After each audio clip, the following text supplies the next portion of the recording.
Revit is the foundational tool that allows us to maintain a single source of truth.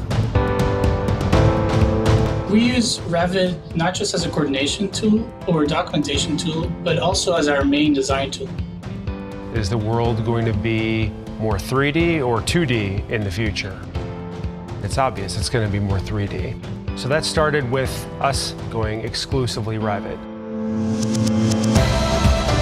We saw that we would have actually 50% cost savings of moving to Revit. And that makes it possible for us to have a small team that's nimble, that can react to changes quickly.